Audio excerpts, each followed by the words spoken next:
আজ আমি রান্না করব মিষ্টি কুমড়া ভাজা। মিষ্টি কুমড়া ডুম ডুম করে কেটে নিয়েছি, কাঁচা লঙ্কা আর রসুনটাকে একটু থেতো করে নেব। রসুনটা এখানে আমি থেতো করে নেব। ঠিক আছে, রসুন থেতো করা। কড়াই বসিয়ে দিয়েছি, গরম হয়ে গেছে। এখন দিয়ে দিব তেল। দিয়ে দিলাম তেল। গরম হয়ে গেছে, এখন দিয়ে দেবো শুকনো লঙ্কা। আঁচটা কমিয়ে দিয়ে দেবো কালো জিরা, কাঁচা লঙ্কা, দিয়ে দেবো এই রসুনটা হালকা নাড়াচাড়া করে এখন দিয়ে দেবো মিষ্টি কুমড়া। দিয়ে দেবো মিষ্টি কুমড়াগুলো,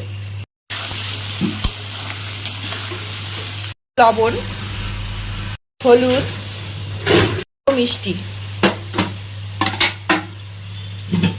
এখন এটা ভালো করে নাড়াচাড়া করে ঢাকা দিয়ে দেব।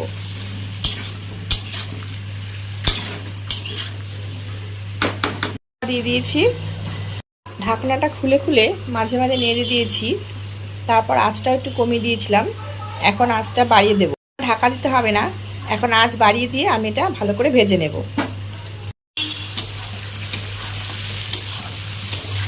মিষ্টি কুমড়া একদম সিদ্ধ হয়ে গেছে, যেন এটা এখন আর ঢাকা দেবো না।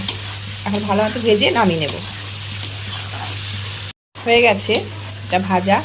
এই রান্নাটা আমার মা করে, আমি বিয়ের আগে অনেক খেতাম। আমার খুব ভালো লাগে এই মিষ্টি কুমড়া রসুন দিয়ে এই রান্নাটা।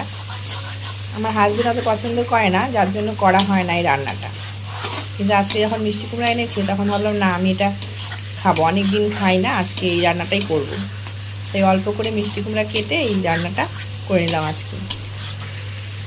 রান্নাটা আমি এখন এটা নামিয়ে নেব।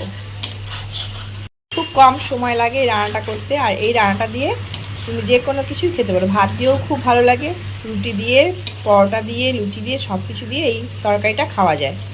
আমার তো খুব ভালো লাগে, তোমরা করে দেখো কেমন লাগে।